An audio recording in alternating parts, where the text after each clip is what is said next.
Γιατί σήμερα υπάρχουν άνθρωποι στα ΤΟΕΒ που δεν έχουν καμία σχέση με εκείνους που καλλιεργούν. Και εδώ είναι μια αντίφαση. Δηλαδή, αυτός που καλλιεργεί και δεν έχει νερό να ποτίσει είναι διαφορετικός από αυτόν που είναι στην ηγεσία του ΤΟΕΒ. Το έχουμε δει και αυτό το έργο. Και να πάμε και σε ένα θεσμικό εξυγχρονισμό. Άρα, χρήματα. Ο θεσμικός εξυγχρονισμός περιλαμβάνει και την κατάργηση κάποιων ΤΟΕΒ. Δεν αποκλείεται. Γιατί τώρα 8 ΤΟΕΒ, για παράδειγμα, στον νομό Ηλίας, νομίζω ότι και οι ίδιοι πλέον το θέλουν. Θα βγει μέσα από τη συζήτηση. Βεβαίως. Ναι, αλλά απλώς αυτές οι συζητήσεις μην τα βάνε σε μάκρος, κύριε Κουτσούκο. Όχι, γιατί εμείς έχουμε δηλώσει, κύριε Φάκο, και έστειλε μάλιστα επιστολή ο κύριος Σκανδαλίδης στους δημάρχους, που λέει να ορίσουν αντιδήμαρχο για τα αγροτικά. Έχουμε δηλώσει ότι θέλουμε τον προγραμματισμό για την αγροτική πολιτική να τον περάσουμε στην περιφέρεια και υλοποιούμε αυτό το έτσι φιλόδοξο πρόγραμμα για το λεγόμενο καλάθι της κάθε περιφέρειας, το οποίο δεν θα είναι ένα καλάθι που θα έχει μέσα σταφίδα και πορτοκάλια, αλλά θα είναι μια ολόκληρη πολιτική για τα προϊόντα που έχουν συγκριτικά πλεονεκτήματα σε κάθε περιφέρεια και ταυτόχρονα την υλοποίηση διάφορων μέτρων που αφορούν τον αγρότη και την ενημέρωση να την περάσουμε στους Δήμους. Ξέρετε, τώρα οι Δήμοι είναι πιο ισχυροί, έχουν μεγαλύτερη γεωγραφική. Άρα λοιπόν να φέρουμε πιο κοντά τον αγρότη στο Υπουργείο μέσω των Δήμων. Κατά συνέπεια, επειδή τώρα, και δεν την αφήνω αναπάντητη την αιχμή σας ότι καθυστερούμε, επειδή τώρα λοιπόν ξεκίνησαν οι δύο αυτοί θεσμοί της αιρετής περιφέρειας και του νέου καλλικρατικού Δήμου, στους οποίους εμείς έχουμε επενδύσει, θα έχουμε άμεση συνεργασία μέσα στο πρώτο εξάμηνο. Εγώ δεν έδειξα καμία αιχμή ότι καθυστερείτε, ότι μην τραβάνε σε μάκρους οι συζητήσεις, γιατί έχουμε δει από προηγούμενες κυβερνήσεις όλο σε συζητήσεις και τελικά τίποτα ποτέ δεν προχωρούσε. Παρά μόνο κάποια έτσι πολύ ελάχιστα πράγματα, μόνο και μόνο για να χαϊδεύουν τα αυτιά κάποιων κοινωνικών ομάδων. Αυτό είναι ο φόβος. Αυτό δεν είναι σωστή πολιτική πάντως. Σαφώς. Να κερδίζεις χρόνο χαϊδεύοντας αυτιά. Αυτό λέω, να μην μπείτε κι εσείς σε αυτή τη διαδικασία. Το αντίθετο. Αντιλαμβάνεστε βεβαίως ότι στο πρόσωπό σας οι λίγοι αγρότες ευελπιστούν πολλά πράγματα. Και μέχρι στιγμής έχετε δρομολογήσει πολλά ζητήματα τα οποία χρόνιζαν. Ένα ερώτημα το οποίο θέτουν οι τηλεθεατές είναι με το βαμβάκι και το πράσινο σκουλίκι. Λοιπόν, είπα σε έναν συνάδελφο της Νέας Δημοκρατίας που ήταν επικεφαλής μιας ομάδας που μου έκανε ερώτηση και άφησε μια αιχμή ότι δεν ξέρω από βαμβάκι και από πράσινο σκουλίκι, ότι έχουμε και στην Ηλία βαμβάκια. Και βαμβάκι υπάρχει στην Ηλία και εσείς είσαστε από μικρό στα χωράφια. Λοιπόν, να σας πω κάτι. Και ξέρετε τα ζητήματα αυτά. Τελικά από τα στατιστικά της συγκομιδής δεν φαίνεται ότι η ζημιά ήταν τόσο μεγάλη όσο φάνηκε στην αρχή.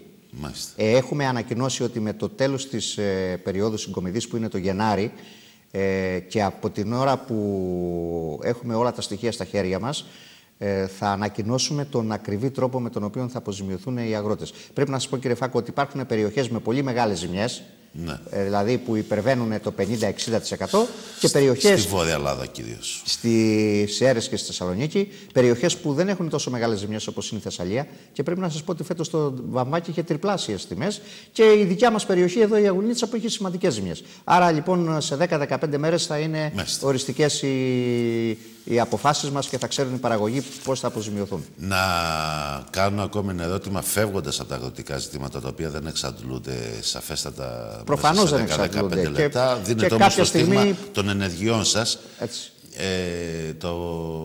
Και ό,τι καινούργιο υπάρχει τα διαβάζουμε ήδη σε δελτία τύπου σε τακτά χρονικά διαστήματα. Θέλω να πάω σε ένα άλλο θέμα. Είναι το περίφημο σχέδιο ανασυγκρότησης κυβέρνησης. Το περασμένο έτος υπόθηκε από επίσημα κυβερνητικά χείλη ότι μέσα στο Γενάρη θα συζητηθεί.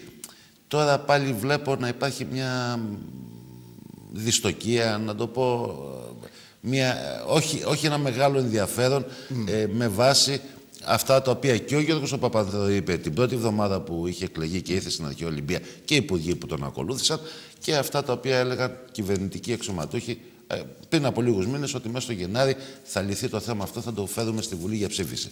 Έχετε απόλυτο δίκιο.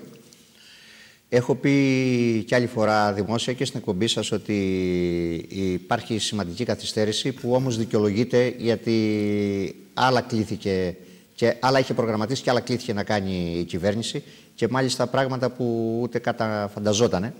Εν πάση περιπτώσει, το σχέδιο είναι έτοιμο, πέρασε στο τελευταίο Υπουργικό Συμβούλιο. Μάλιστα.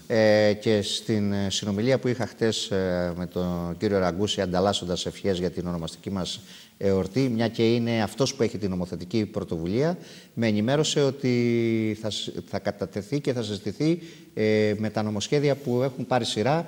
Άρα το χρονοδιάγραμμα μέσα στο Γενάρη θα τηρηθεί. Όμως, κύριε Φάκο, πρέπει να ξέρουν οι ακροατές μας ότι το νομοσχέδιο είναι ένα πλαίσιο το οποίο μπορεί να γίνει ένα σημαντικό εργαλείο στα χέρια της αυτοδιοίκησης, της περιφερειακής αυτοδιοίκησης, γιατί το επιχειρησιακό σχέδιο θα το εκπονήσει η αυτοδιοίκηση. Η κυβέρνηση έχει δεσμευτεί για τη συνολική, όπως τη λέει το νομοσχέδιο, χρηματοδότηση αυτού του επιχειρησιακού σχεδίου. Κατά συνέπεια, όταν ψηφιστεί, και πιστεύω θα ψηφιστεί, όπως σας είπα, πάρα πολύ σύντομα, θα έχουμε ένα σοβαρό εργαλείο στα χέρια μας για να ενσωματώσουμε μέσα σε αυτό το πλαίσιο τις πολιτικές που είναι απαραίτητες για να γίνει ένα νέο ξεκίνημα στο νομό. Τώρα θα ρίξω την αιχμή, κύριε Κουτσούκου, σε αυτό που είπατε προηγουμένως, ότι αντιμετωπίζετε πράγματα τα οποία δεν γνωρίζατε όταν ήσταν στην αντιπολίτευση. Παραλάβατε αυτή να χρησιμοποιήσω την ρίση του αείμνηστου του Αντρέα Παπαντρέου, ότι καμένη γη. Σας πληροφορώ όμως ότι σύμφωνα με δήλωση του ιδίου του Διοικητή Τραπέζης Ελλάδος από το 2 Σεπτεμβρίου 2009, και ο Καραμανλής και ο Παπαντρέου γνώριζαν ότι η οικονομική κατάσταση της χώρας είναι τραγική. Επομένως, όλα τα υπόλοιπα τα οποία ακολούθησαν, από το έχουμε χρήματα μέχρι τρέχουμε σε όλο τον κόσμο, μπας και γλιτώσουμε τη χρεοκοπία, απέχουν παρασάγκες μεταξύ τους. Ακούστε να σας πω κάτι. Η παραδοσιακή έκφραση «παραλάβαμε καμένη γη», που το ένα κόμμα μετέθεται τις ευθύνες στο άλλο. Δεκαετία του 80. Έτσι, στην περίπτωση που συζητάμε, κύριε Φάκο, και στη φάση που είναι η χώρα μας, δεν έχει καμία σχέση. Επειδή ήμουνα στην Επιτροπή Οικονομικών της Βουλής και συμμετείχα σε αυτές τις συζητήσεις, πρέπει να σας πω ότι η κυβέρνηση της Νέας Δημοκρατίας με έγγραφα είχε παραπλανήσει την Ευρωπαϊκή Ένωση. Τα έγγραφα είναι γνωστά, μιλάγε για ελλείμματα της τάξης του 6%. Τελικά, όπως ξέρετε, η Eurostat... Γι' αυτό σήμερα έχουν εξακριωθεί οι Γερμανοί και ζητούν την κεφαλή του Καραμανλή και το λογοσκούφι. Έχουν εξαγριωθεί. Μάλιστα, υπήρξε πριν από λίγες εβδομάδες Γερμανός βουλευτής που είπε ότι τα στοιχεία του Σιμίτη δεν ήταν πάρα πολύ σωστά, του Καραμανλή και το λογοσκούφι. Είναι γνωστά αυτά και οι Ευρωπαίοι έχουν αποτιμήσει τις περιόδους που η Ελλάδα πήγαινε καλά και πότε έγινε ο εκτροχιασμός. Ταυτόχρονα όμως, πρέπει να λέμε κι εμείς τα πράγματα με το όνομά τους. Οι Γερμανοί αυτή την περίοδο παίζουν διάφορα επικίνδυνα παιχνίδια. Σαφέστατα. Άρα αυτό που είπε ο Γιώργος Παπανδρέου προχθές στην πρωτοβουλία που ανέλαβε για να μαζέψουμε το 1 εκατομμύριο υπογραφές, να πάμε σε δημοψήφισμα για το ευρωομόλογο, ότι αν η Ευρώπη συνεχίσει στον ίδιο ερμαφρόδιτο δρόμο, τα πράγματα είναι επικίνδυνα, είναι μια πραγματικότητα. Και γι' αυτό, κύριε Φάκο, σήμερα παρατηρούμε πως υπάρχει ένας προβληματισμός γύρω από την πορεία της Ευρώπης. Και μάλιστα αυτός ο προβληματισμός ενισχύεται από την ώρα που έχουν φύγει οι γενιές που βιώσανε τα αποτελέσματα του Δεύτερου Παγκοσμίου πολέμου και είχαν συνείδηση τι σημαίνει μια Ευρώπη που κατασπαράσεται και πως δεν ήταν εύκολο που οδηγηθήκαμε στην Ευρώπη της ειρήνης που έχουμε μέχρι σήμερα. Άρα θέλει μεγάλη προσπάθεια. Σε τεντωμένο σκηνή αυτή την περίοδο.